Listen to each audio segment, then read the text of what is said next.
just doing some keyword research. So I'll go to the keyword planner.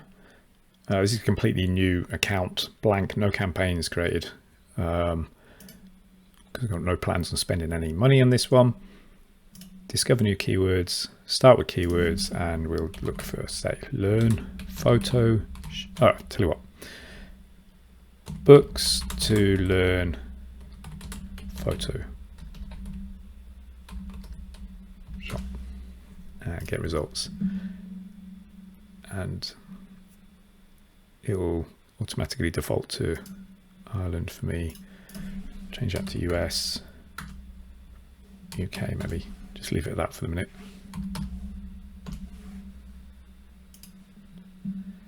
And Google's saying there's 13 keywords ideas available that it thinks are related to that. Best book to learn Photoshop, etc. etc. What immediately stands out is the low estimated monthly search volume for that exact match keyword, which I will call a search term. That's the search term that they type into Google. Thinks there's only 30 a month. And there's a seasonality of over the last 12 months. So there was a spike or peak and it's kind of dropped. I don't know if that's a seasonality or maybe people coming out of lockdown or whatever. Don't know. So quite low volume. Right, Google gives us these other suggestions. Books to learn Excel. Why would that be a suggestion? Books, Photoshop. Let's just add that one in, get results. The more you can add up to 10 into here, and the more you add, the more ideas they're going to give you. Books, Photoshop, so 720. Now, if you bid on books, Photoshop, and exact match with quotes around it, you're likely going to show for books to learn Photoshop anyway. So bidding on that exact match keyword would have more estimated monthly searches than that. That's for the search term. So that would probably cover that and maybe a lot of these other ones down here. But what I'll also do is, okay, I'll add Photoshop in. That should have very high volume. There you go. Because a lot of people, I'm guessing, I don't use Photoshop. Maybe they're logging into this software. So they're a user and they might type that in to get the Google listing and click on it to log in. Often that's what happens. But when you add something like that, it's going to give you a lot of the Photoshop stuff. Lightroom. I guess that's a competing product. Yeah, I'll actually get rid of that. I don't think that's getting us too much stuff. So you have to click on it. A really horrible interface. Learn Photoshop.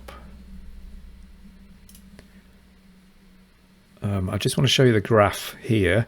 The red indicates mobile, the blue is total. So the difference is desktop and tablet, which indicates most of the searches, maybe 2/3, are on desktop, really, more than tablet, which makes sense. People who want to learn Photoshop probably have a computer, probably on the computer doing this search rather than on their phone.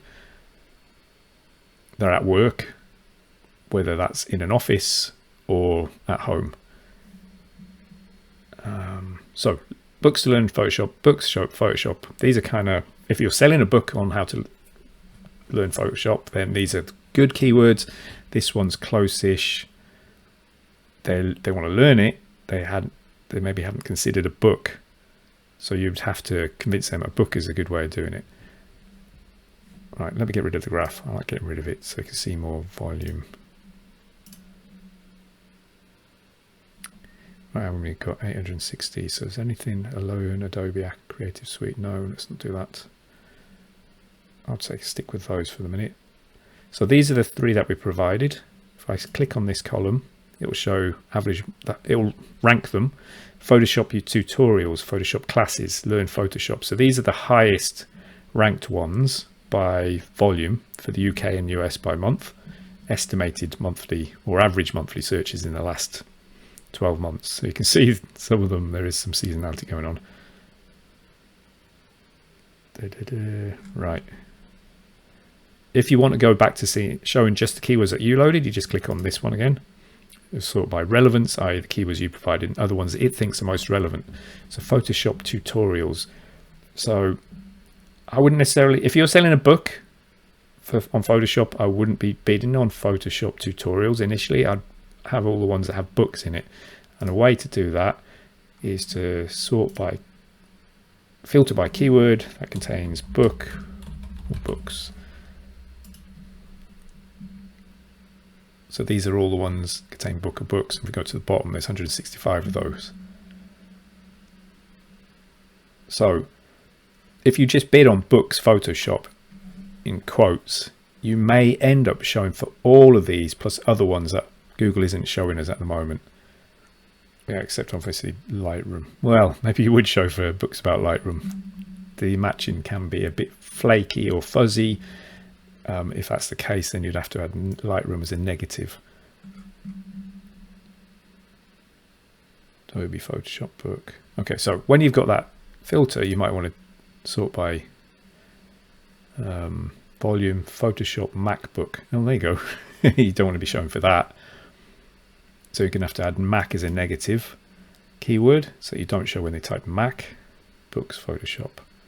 So I'll be looking at these initially and trying to start by bidding pretty precisely, maybe even an exact match. So books, Photoshop, and then all these other permutations. Or maybe just even that, an exact match. Just get going. Keep your ad spend low. See if you can get ads showing what your impression share is going to be, what your cost per click is going to be. Write an ad just for that. That's a nice way to get into Google Ads, is just almost be bidding on one keyword, one exact match keyword. Hopefully that only shows for a very small handful of search terms. The exact match keyword doesn't mean it will show for just that exact match. Books Photoshop in exact match will likely also show for Photoshop books, books about Photoshop, etc. Lots of very related ones. Google's getting fuzzier and fuzzier over the years about what it shows for.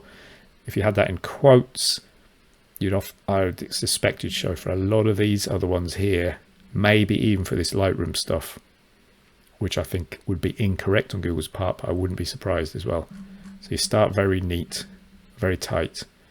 And the other thing that stood out was, if I get rid of that, if you are teaching people Photoshop, they're looking for tutorials, classes. Now classes could mean in person, but if you had a course, then you could run the ads on Google for people who are looking for Photoshop classes, and then your ad could say online Photoshop classes.